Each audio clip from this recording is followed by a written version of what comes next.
తాకట్టులో ఉన్న బంగారాన్ని విడిపించి ఆ రోజు ఆన్లైన్ రేటుకే మేము కొంటాం. Sharma gold company. నమస్కారం, వెల్కమ్ టు సుమన్ టీవీ. నేను గీతాంజలి. ప్రస్తుతం మనతో పాటు ప్రముఖ జ్యోతిష్యులు బ్రహ్మశ్రీ నందిభట్ల శ్రీహరి శర్మ గురువు గారు ఉన్నారు. వారితో మాట్లాడదాం. గురుగారు నమస్కారం అండి. వాగర్థావివ సంపృక్తౌ వాగర్థ ప్రతిపత్తయే జగతః పితరౌ వందే పార్వతీ పరమేశ్వరౌ. సదాశివసమారంభాం శంకరాచార్య మధ్యమాం అస్మదాచార్యపర్యంతం వందే గురుపరంపరాం. ఆదిత్యాయ చ సోమాయ మంగళాయ బుధాయ చ గురుశుక్రశనిభ్యశ్చ రాహవే కేతవే నమః. శృంగేరి జగద్గురు పీఠాధిపతులకి, కంచి పీఠాధిపతులకి నమస్కారములు తెలియజేసుకుంటూ కార్యక్రమాన్ని ప్రారంభిద్దాం. గురుగారు, కార్తీక మాసం దాదాపుగా సగం పూర్తయిపోయినట్లే. అంటే కార్తీక మాసం అనగానే సోమవారాలు చాలా విశేషంగా చెప్తారు. అలాగే ఏకాదశి, ద్వాదశి, పౌర్ణమి అనేది ఇంకా విశేషం. అసలు మాసం అంతా చేసినా చేయకపోయినా ఒక్క పౌర్ణమి రోజు ఉపవాసం ఉండి ఒత్తులు వెలిగించి ఆలయానికి వెళ్ళి అక్కడ కాసేపు గడిపి ఆ రోజు అంతా పూర్తయిన తర్వాత ఉపవాసాన్ని విరమించి ఇక చాలు, ఇంకా సంవత్సరం అంతా మనం పూర్తి చేసుకున్నటువంటి భాగ్యం అని అందరం భావిస్తామండి. అయితే మీరు ఒక మాట అన్నారు లాస్ట్ టైం వీడియోస్ చేసేటప్పుడు, పౌర్ణమి ఎంత విశేషమో అంతకు మించిన విశేషమైన రోజులు ఇంకా ఉన్నాయమ్మా కార్తీక మాసంలో అన్నారు. వాటి గురించి ప్రత్యేకంగా ఒక వీడియో చేద్దామని.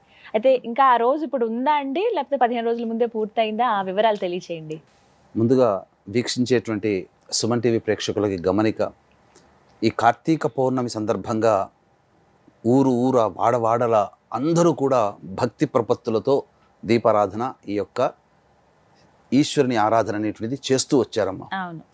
కానీ పంచాంగములు తిరిగేస్తూ ఉంటుంటే ఈ కార్తీక సోమవారాల మీద దృష్టి పెట్టినప్పుడు ఒక అద్భుతమైనటువంటి విషయం కనబడిందమ్మా. అంటే ఈ క్రోధినామ సంవత్సరం ఈ కార్తీక మాసానికి మాత్రమే పరిమితమైనటువంటి రోజుగా చెప్పవచ్చని నా పరిశీలనలో. ఎందుకనంటే శివ పరివారానికి సంబంధించినటువంటి అందరికీ సంబంధించి కలిసి వచ్చే రోజు ఒక రోజు. అంటే ఈశ్వరుడు, అమ్మవారు, వినాయకుడు, కుమారస్వామి, వీళ్ళందరికీ కూడా ఈ శివ పరివారమే కదమ్మా. ఈ నలుగురే శివ పరివారం. ఈ శివ పరివారానికి సంబంధించి అన్నిందరికీ కలిసి వచ్చిన దేవతారాధన కలిసి వచ్చిన ఏకైక రోజు ఇప్పుడు రాబోతుంది 18వ తారీఖు, 3వ కార్తీక సోమవారం. 3వ కార్తీక సోమవారం. ఎందుకనంటే అమ్మవారికి అంటే గౌరీదేవి తిథిగా అనగా అధిపతిగా ఉన్నటువంటి తిథి ఏంటి? తదియ తిథి. తర్వాత సోమవారం, కార్తీక సోమవారం ఈశ్వరుడు. మళ్ళీ ఈశ్వరునికి ఇంకొక ప్రత్యేకత ఉంది.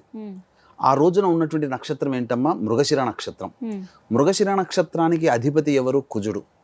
కుజునికి అధిష్టాన దేవత మళ్ళీ సుబ్రహ్మణ్య స్వామి. అంటే ఇక్కడ సుబ్రహ్మణ్య స్వామి యొక్క సంబంధం కూడా వచ్చి చేరింది. ఇక 4వది వినాయకుడు. ఆ రోజున సంకష్టహర చతుర్థి, 18వ తారీఖు రోజున. అంటే మధ్యాహ్నానికి వస్తుందండి. అంటే ప్రదోషకాల సమయంలో చతుర్థి ఉంటే కనుక ఆ రోజే చేసుకోవాలి. సంకష్టహర చతుర్థి సోమవారం 18వ తారీఖు అయింది. అంటే వినాయకుడు, ఈశ్వరుడు, అమ్మవారు, కుమారస్వామి, సుబ్రహ్మణ్య స్వామి నలుగురికి సంబంధించినటువంటి రోజుగా చెప్పబడి ఉంది.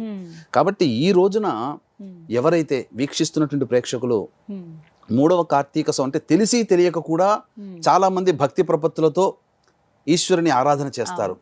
అది అందరూ చేస్తారు. కానీ ఇప్పుడు మనము చెప్పబోయేటువంటిది తెలుసుకొని ఇంకా కొంత సమయం మన దేవతారాధనకి గనక వెచ్చించుకుంటే మరింత పుణ్య ఫలితము.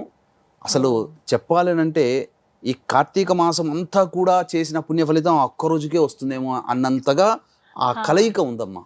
మరి ఏం చేయాలంటే ఆ రోజున సాధారణంగా వివాహం కావాల్సినటువంటి అమ్మాయిలు ఆ రోజున కాత్యాయని వ్రతం చేయండి. ఎందుకంటే మృగశిర నక్షత్రం ఉంది కదా, అమ్మవారు కాత్యాయని వ్రతం చేసేటప్పుడు అమ్మవారు అధిష్టాన దేవత కాత్యాయని.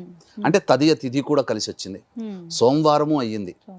కాబట్టి వివాహం కావాల్సినటువంటి అమ్మాయిలు కాత్యాయని వ్రతాన్ని అనగా పుస్తకం బయట షాపులో పుస్తకంలో దొరుకుతుంది.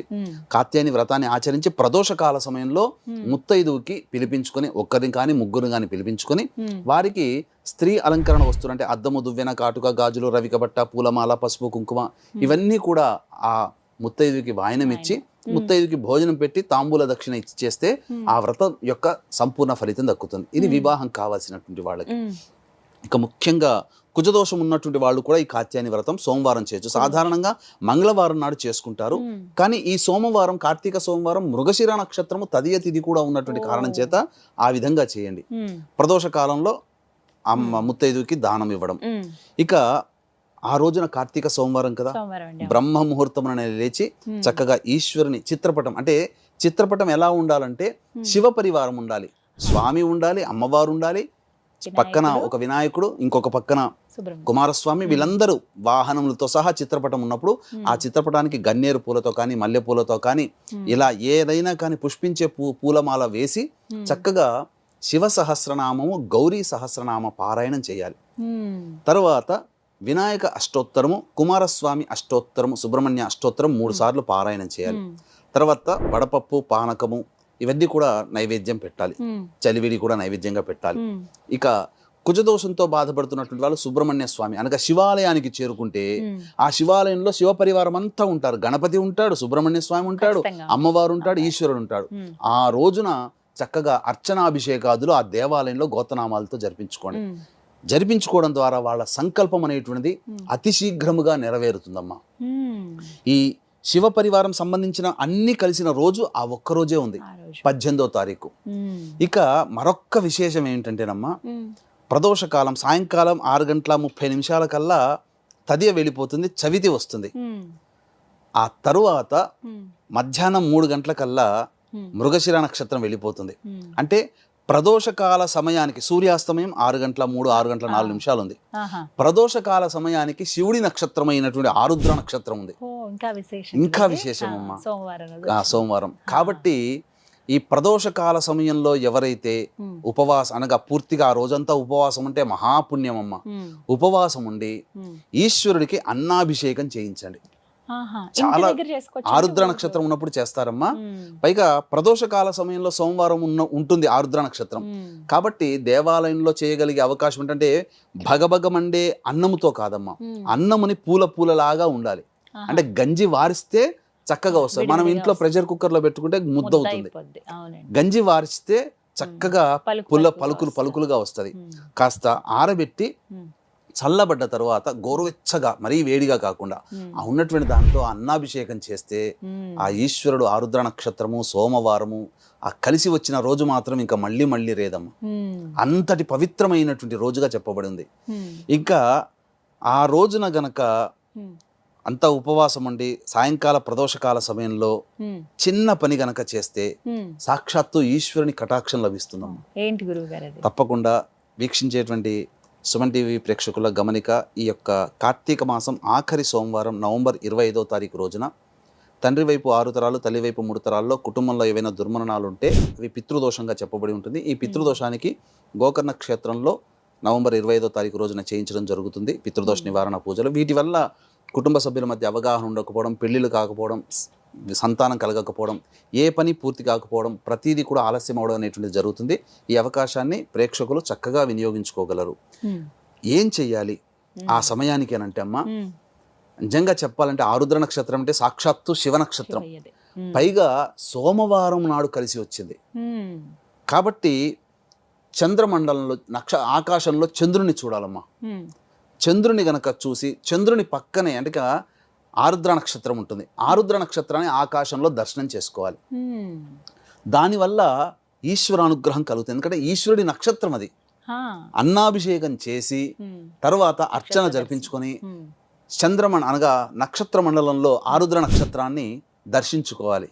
మీరందరూ అడగవచ్చు, వీక్షించే ప్రేక్షకులు కూడా, మీరంటే తెలుసుకోగలుగుతారు, మాకెలా తెలుస్తుంది అది. అయితే ఇక్కడ గమనించాల్సింది ఏంటంటేనమ్మా, చంద్రుడు ఎక్కడ ఉంటాడో, చంద్రుడు ఏ నక్షత్రంలో సంచరిస్తుంటాడో ఆ నక్షత్రం పక్కనే చంద్రుడు ఉంటాడు.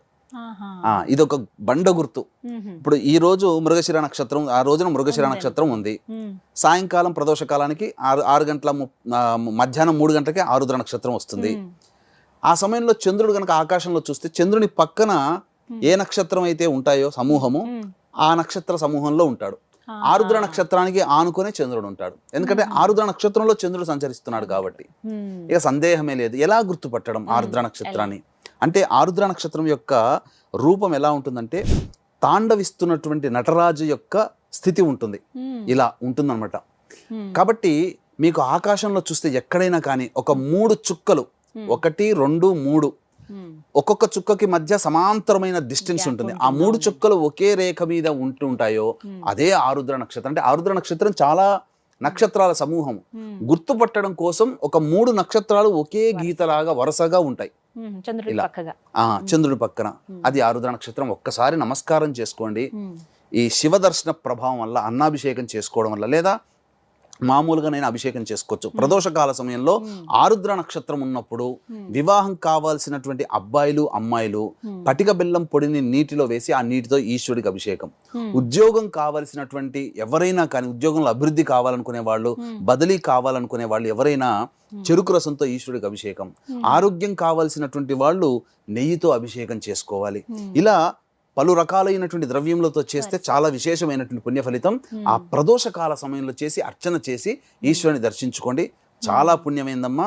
మళ్ళొకసారి చెప్తున్నానండి, కార్తీక 3వ సోమవారం అయింది, తదియ తిథి అయింది, మృగశిర నక్షత్రం ఉంది, సంకష్టహర చతుర్థి, కుజునికి సంబంధించిన నక్షత్రం, సుబ్రహ్మణ్య స్వామి నక్షత్రం, పైగా ఆరుద్ర నక్షత్రం.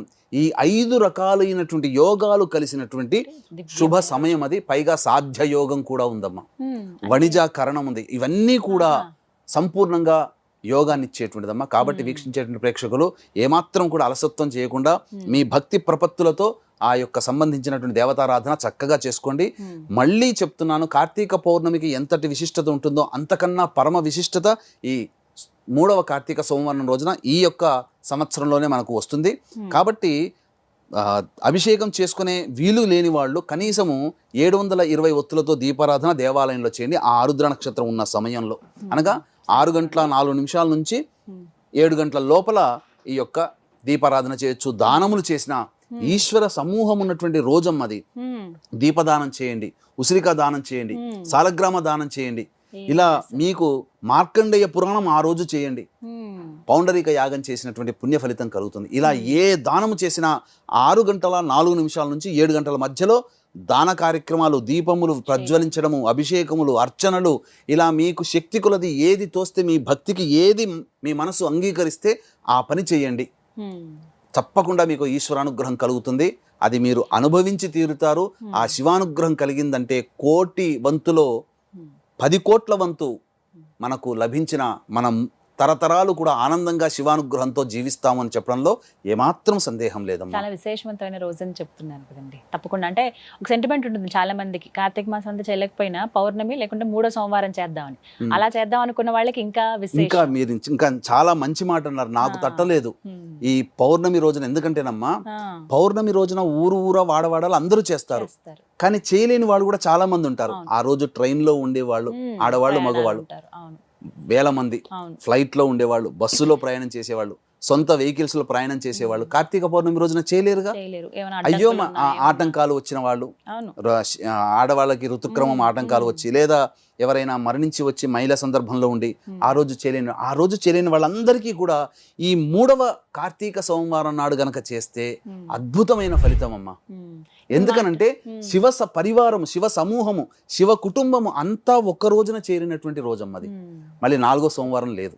ఇప్పుడు మాటలు అన్నారు మహిళని, కొంతమందికి సంవత్సరం మహిళ ఉంటుంది కదండి, అలాంటి వాళ్ళు చేసుకోవచ్చు. పితృదేవతల్ని ఉద్దేశించి దీపారాధన చేయొచ్చు, పితృదేవతల్ని ఉద్దేశించి దానాది కార్యక్రమాలు చేయొచ్చు, తప్పులేదు. అది మొత్తానికి విశేషవంతమైన, చాలా చక్కగా చెప్పారు గురుగారు. ఈ విషయం అయితే తెలియదు మాకు ఇప్పటి వరకు. మామూలుగా 3వ సోమవారం చేసుకుందాం అనుకున్నాం, కానీ ఇంత విశేషం కాబట్టి ఖచ్చితంగా అందరూ ఆచరిస్తారు. ఆ రోజున ఉపవాసం చేయటం కానీ, అభిషేకాలు చేసుకోవటం, ఆరుద్ర నక్షత్ర దర్శనం అనేది. నమస్కారం గురుగారు. సర్వం శ్రీ ఉమామహేశ్వర పరబ్రహ్మార్పణమస్తు.